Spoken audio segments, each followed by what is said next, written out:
In this age driven by knowledge and information, reading is pertinent for any society or nation that aspires to be globally competitive.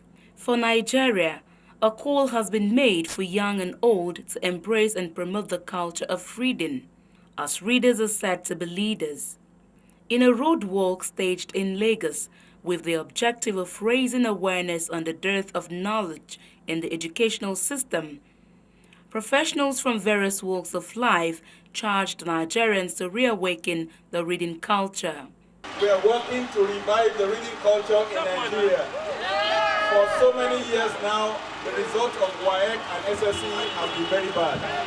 80% failure rate in 2013. It is terrible. If we are allowed to continue like that, then our future is dangerously precarious.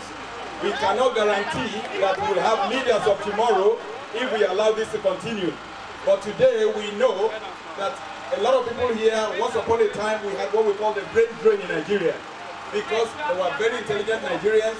So other nations came to collect our doctors, our nurses, our lawyers, but today we're the ones going back to collect doctors from abroad. Nurses from abroad, because our people are no longer reading. For a whole lot of us, we know that the reading culture is dying. And it would be so unfair if we pretend that we don't know about it. And what can we do about it? And this is a step in the right direction. Trying to inform people what it means to read. Trying to let people understand what readers, what they become. Statistics show that in recent times, there has been steady decline in students' performance in public examinations, such as the JAMB, WAEC, and NECO. For instance, out of a total of 16,633 students that sat for WAEC in 2012, the Ministry of Education says only 251 of them were able to obtain 5 credits and above, adding that 62% of the students who sat for that exam failed. In 2014, the result was not better. How do we turn around these grim statistics? Kola Oyeyemi says all hands must be on deck. We're going to form reading clubs in schools that will be made up of 10, 15 students. Now we're going to reach out to people of good hearts and good intentions in Nigeria. And what we're asking them to do is sponsor a reading club. Sponsor a book. You put your name on the book, we'll put your stamp on the book, donated by XYZ person. And then each of the reading clubs will have access to these books, the read and the return, and we'll get them to do a book in a cycle of a fortnight. They review the books they read, not just a book to pass academic exams, but a book to pass the test of life.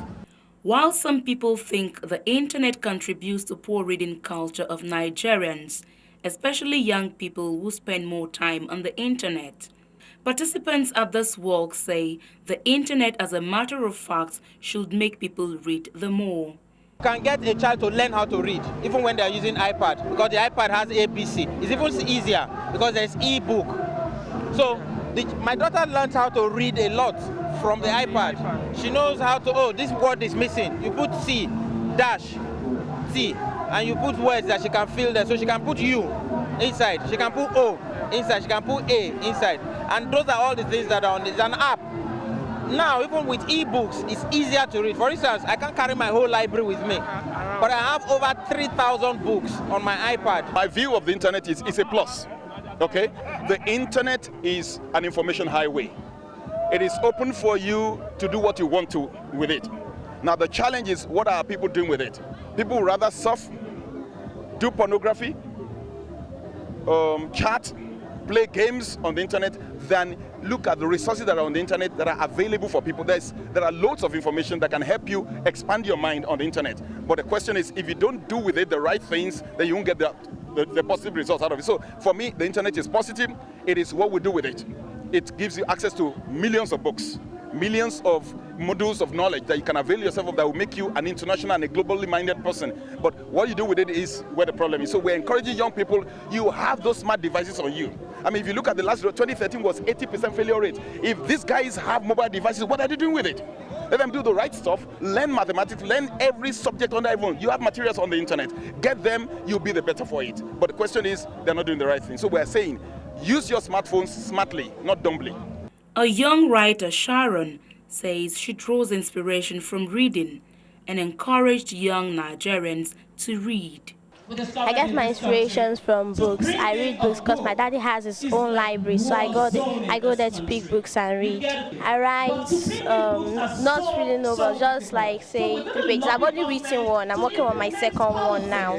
I wrote a book when I was 5, but I published it a day after my birthday.